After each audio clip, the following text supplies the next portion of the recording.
Guys, അപ്പോൾ എനിക്ക് നന്നായിട്ട് വിശക്കുന്നുണ്ട്. ഇന്നൊരു ഓഫ് ഡേ ആയിരുന്നു. എണീറ്റത് ഇപ്പോഴാണ്. ഇപ്പോൾ ഒരു ഉച്ചയായി കാണും. അപ്പോൾ നമുക്കിന്നൊരു അവിയൽ വെച്ചാലോ? നമുക്ക് അവിയൽ മിക്സ് കൊണ്ട് ഒരു അവിയൽ ഉണ്ടാക്കാം. ഇത് ഫ്രോസൺ മിക്സാണ്. 80 ഡിഗ്രി സെൽഷ്യസിൽ ഉള്ള ഫ്രോസൺ മിക്സാണ്. അത് നമുക്ക് ഉണ്ടാക്കാം ഗൈസ്. നമുക്കിനി അവിയലിൻ്റെ മിക്സ് തയ്യാറാക്കാൻ വേണ്ടിയിട്ട് ഒരു 4 ചില്ലി, ഒരു 5 ഷാലറ്റ്സ്, ഒരു 2 കറി ലീവ്സ്, ഗാർലിക്ക്, പിന്നെ 1 കപ്പ് തേങ്ങയും നമുക്ക് എന്ത് ചെയ്യാം, മിക്സിയുടെ ജാറിലേക്ക് ഇടാം. 1 കപ്പില്ല കേട്ടോ, 1/2 കപ്പ്. എന്നിട്ട് ഇതെല്ലാം കൂടെ വെട്ടി നോക്കി ഇതിൻ്റെ അകത്തേക്ക് ഇടാം. പിന്നെ ഒരു കുറച്ച് ടർമറിക്ക്, ഒരു 1/4 ടീസ്പൂൺ ടർമറിക്ക് ഇട്ട് കൊടുക്കാം. അത് കഴിഞ്ഞ് ഒരു 1/4 ടീസ്പൂൺ ജീരകവും കൂടി ഇട്ട് കൊടുക്കുന്നുണ്ട്. ഇനി നമുക്കിതെല്ലാം തണ്ടം തുണ്ടായിട്ട് ഇട്ട് നമുക്ക് ഇതിൻ്റെ അകത്തേക്ക് ഇട്ടിട്ട് ബ്ലെൻഡ് ചെയ്തെടുക്കാം. ഓക്കെ ഗൈസ്, നമുക്ക് എളുപ്പം പണി തീർക്കാൻ വേണ്ടിയിട്ട് ഒരു കുക്കർ എടുത്ത് അതിൻ്റെ അകത്തേക്ക് ഈ മിക്സ് എല്ലാം കൂടി ഇട്ട് കൊടുക്കാം.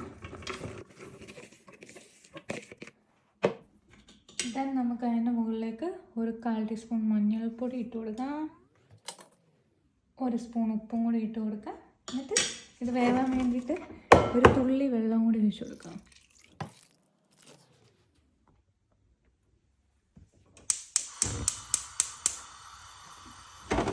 ഗൈസ്, ഇനി നമുക്ക് നമ്മുടെ കുക്കറിന് ഒരു വിസിൽ വരുന്നതിന് വരെ നമുക്ക് വെയിറ്റ് ചെയ്യാം. ഇനി ഗൈസ്, നമുക്ക് നമ്മുടെ നേരത്തെ തയ്യാറാക്കി വെച്ചാൽ മിക്സും കൂടി ഇട്ട് കൊടുക്കാം. ആ മിക്സിന് നല്ല മണം വരുന്നുണ്ട്, നല്ല കിടിലം പോകണം. ഇതും കൂടി ഇട്ടിട്ട് ഇങ്ങനെ മൂടി വെച്ച് കൊടുക്കാം. ഒരു 2 മിനിറ്റാണ് കുക്കായത്. അപ്പോഴത്തേക്ക് നമ്മുടെ അവിയൽ ഇവിടെ റെഡി ആയിട്ടുണ്ട് ഗൈസ്, ഏകദേശം.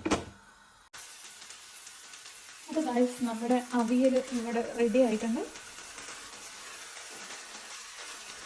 ഇനി ഇത് ചെറുതായിട്ടൊന്ന് തണുത്തിട്ട് ഞാൻ ഉണ്ടാക്കും. ഒരു 1/2 ടീസ്പൂൺ ഗ്രീക്ക് യോഗട്ടും കൂടെ ചേർത്ത് കൊടുക്കുന്നുണ്ട്, ചെറിയൊരു പൊടിക്കും. അപ്പം ഇതിവിടെ റെഡി ആയിട്ടുണ്ട് ഗൈസ്. നമുക്കത് സെർവിങ് ഡിഷിലേക്ക് മാറ്റാം.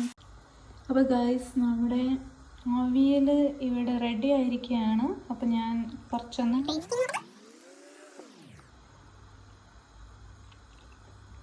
വാവ്, ഒരു രക്ഷയില്ല ഗൈസ്, കിഴിലോസ്കി ടേസ്റ്റ്. അപ്പോൾ ഗൈസ്, അടുത്ത വീഡിയോയിലേക്ക് കാണാം.